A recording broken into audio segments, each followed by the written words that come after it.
नमस्कार दोस्तों, स्वागत है आपका द न्यूज लॉन्चर के इस यूट्यूब मंच पर।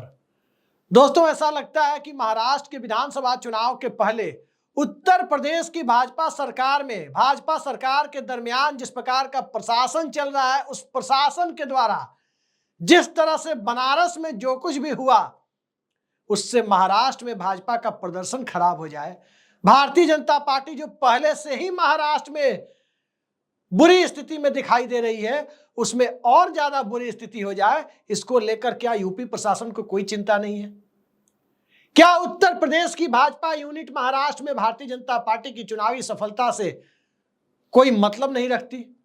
और क्या उत्तर प्रदेश की सरकार महाराष्ट्र में भारतीय जनता पार्टी हार रही है तो हारने दो, क्या इस मिजाज पर चल रही है?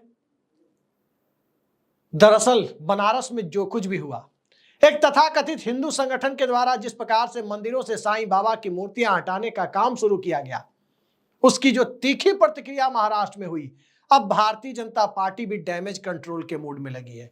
लेकिन डैमेज कंट्रोल अब करने से फायदा ही क्या, क्योंकि जो डैमेज होना था वो तो हो चुका। महाराष्ट्र भाजपा के अध्यक्ष चंद्रशेखर बावनकुले का बयान आया है और उन्होंने साफ कहा है कि साईं बाबा जाति धर्म संप्रदाय से ऊपर है, साईं बाबा सबके लिए श्रद्धेय है और उनकी मूर्तियों को हटाने की इजाजत किसी को नहीं दी जानी चाहिए। लेकिन क्या चंद्रशेखर बावनकुले जो बोल रहे हैं, योगी आदित्यनाथ का प्रशासन उससे इत्तेफाक नहीं रखता? क्या योगी आदित्यनाथ का प्रशासन तब हाथ पर हाथ धरे बैठा हुआ था जब साईं बाबा की मूर्तियां हटाई जा रही थी?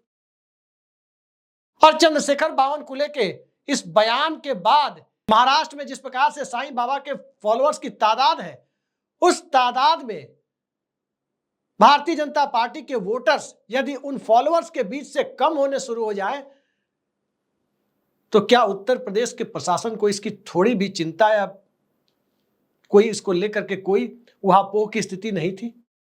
कई सवाल एक साथ खड़े होते हैं।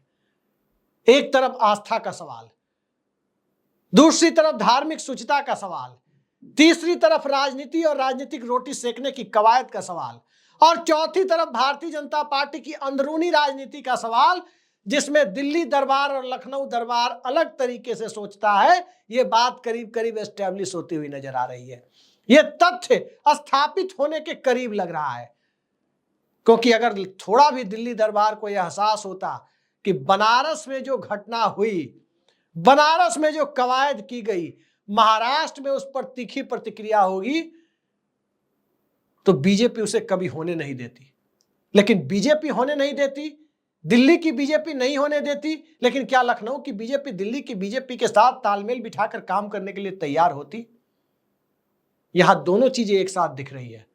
अब तक तो कहा जा रहा था कि किसी खास अल्पसंख्यक समुदाय के प्रति नफरत की बुनियाद पर सांप्रदायिकता की रोटी सेक कर व्यापक बहुसंख्यक एकता की बिसात बिछाकर चुनावी सफलता हासिल की जाती है। लेकिन यह क्या, अब वो एक्सक्लूजन की पॉलिटिक्स, अब क्या वो एक्सक्लूजन की पॉलिटिक्स बहुसंख्यक पॉलिटिक्स के बीच भी आकर खड़ी हो गई है? एक तरफ महाराष्ट्र में कांग्रेस नेता बाला साहब थोराट जो बात कह रहे हैं, बिल्कुल वही बात अब कहने की स्थिति में चंद्रशेखर बावनकुले, जो नरेंद्र मोदी और अमित शाह की भारतीय जनता पार्टी के प्रदेश अध्यक्ष हैं, वो कहते हुए नजर आ रहे हैं। महाराष्ट्र की सियासत में सांप्रदायिकता कभी भी उतना बड़ा मुद्दा नहीं रही, और महाराष्ट्र का मिजाज आमतौर पर सांप्रदायिकता की राजनीति को बहुत ज्यादा प्रश्रय भी नहीं देता। वरना जिस राज्य में आरएसएस का गठन हुआ, जिस नागपुर में आरएसएस की बुनियाद हेडगेवार ने रखी, उस नागपुर को छोड़िए, पूरे महाराष्ट्र में कभी भी भारतीय जनता पार्टी अकेले दम बहुमत नहीं ला पाई। चतुष्कोणीय मुकाबले में एक बार 100 से ज्यादा सीट जीतकर मुख्यमंत्री पद पर जरूर आसीन हो गई, लेकिन भारतीय जनता पार्टी कभी भी महाराष्ट्र के वोटर्स की नेचुरल चॉइस नहीं बन पाई, नैसर्गिक पसंद नहीं बन पाई। कारण क्या था? क्योंकि मराठी जनमानस का मिजाज, जहां समाज सुधार आंदोलनों की एक बड़ी लंबी श्रृंखला रही है, साईं बाबा एक धार्मिक सेक्ट के, एक पंथ के एक संत हो सकते हैं। उन्होंने भी अपनी तरह से धार्मिक चेतना को सामाजिक सुधार से जोड़ने का प्रयास किया, लेकिन महाराष्ट्र के जो मिजाज को प्रभावित करने के लिए साईं बाबा की पहले भी कोशिशें रही है। चाहे वो विशुद्ध रूप से सामाजिक चेतना के संचार की बात हो, चाहे उसे धार्मिक चेतना के दायरे में रखकर देखने वालों की बात हो। ज्योतिबा फूले और सावित्रीबाई फूले और उसके पहले के भी संतों को आप देखें तो तमाम चीजें आपके सामने स्पष्ट हो जाती है कि जिस राज्य में संत परंपरा और समाज सुधार की परंपरा दोनों एक साथ ताल मिलाकर काम करते हुए नजर आई है, उस राज्य में सांप्रदायिकता की राजनीति के लिए बहुत ज्यादा जगह बन नहीं सकती है। लेकिन उत्तर प्रदेश में जो हुआ, बनारस में जो हुआ, साईं बाबा को लेकर जिस प्रकार से विवाद खड़ा करने की कोशिश की गई, शिरडी के साईं बाबा, किसकी आस्था नहीं है? पूरे हिंदुस्तान से लाखों करोड़ों लोग हर साल शिरडी पहुंचते हैं। क्या उनकी आस्था का ख्याल उत्तर प्रदेश के तथाकथित हिंदुत्ववादी उन संगठनों ने रखा जिन संगठनों ने साईं बाबा की मूर्तियां हटाने का अभियान शुरू किया था? और जब यह अभियान शुरू हो रहा था तो क्या उत्तर प्रदेश की सरकार को इस बात की भनक नहीं थी? और उत्तर प्रदेश की सरकार को यदि इस बात की भनक नहीं थी तो क्या उत्तर प्रदेश का शासन और प्रशासन उसमें तालमेल की कमी है, इस बात को मान लिया जाए? अभी 2 दिन पहले ही सुप्रीम कोर्ट ने केयरटेकर डीजीपी, कार्यवाहक डीजीपी नियुक्त करने की परंपरा पर सवाल उठाते हुए नोटिस जारी किया है। 6 हफ्तों का वक्त दिया है यूपी समेत 6 राज्यों को। तो क्या कार्यवाहक डीजीपी वाली व्यवस्था में शासन और प्रशासन की नकेल राजनीति प्रशासन और प्रशासनिक प्रशासन के बीच में ढीली पड़ती हुई नजर आती है? दरअसल यह मुद्दा प्रशासन का नहीं है। दरअसल यह मुद्दा उस मिजाज के साथ जुड़ता हुआ नजर आता है जिस मिजाज में जनता को एक ऐसे टूल में बदल दिया जाता है, या जनता के बड़े हिस्से को यूं कहें कि एक ऐसे टूल में बदल दिया जाता है जिसके सामने कोई भी सांप्रदायिक चिंगारी खड़ी करके उसके मूल मुद्दे से उसे भटकाया जा सके। और कई बार यह दांव चुनावी रूप से सफल होता है तो राजनीतिक दलों को लगता है कि यही एकमात्र फॉर्मूला है चुनाव जीतने का। आप देखिए क्या चल रहा है देश में। आप शिक्षा का सवाल उठाएं, आप बेरोजगारी का सवाल उठाएं, आप किसानी का और एमएसपी का सवाल उठाएं, आप महिला सुरक्षा का सवाल उठाएं। इन सब सवालों को उठाने पर कुछ खास वर्ग के लोग, कुछ खास विचारधारा के लोग आपके सामने आकर कहेंगे ये हिंदू जगाने का वक्त है, हिंदू चेतना को जगाने का वक्त है, जागो हिंदू जागो, इस तरह की बातें कही जाएंगी। लेकिन जागो हिंदू जागो के बाद आगे क्या? 5 किलो राशन के लिए लाइन में लागो, इसी के लिए जागो हिंदू जागो।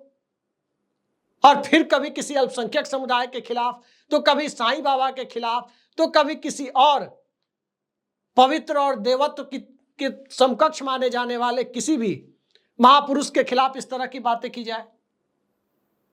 भाजपा की एक महिला नेता ने, अभी पिछले साल की ही बात है, कि एक अल्पसंख्यक समुदाय के बेहद ही सम्मानित, बहुत ही सम्मानित पैगंबर का दर्जा प्राप्त व्यक्ति के खिलाफ, उस महान आत्मा के खिलाफ एक बेहद आपत्तिजनक टिप्पणी की थी। वो भारतीय जनता पार्टी का हिस्सा थे और अब साईं बाबा के खिलाफ ये बातें कही जा रही है।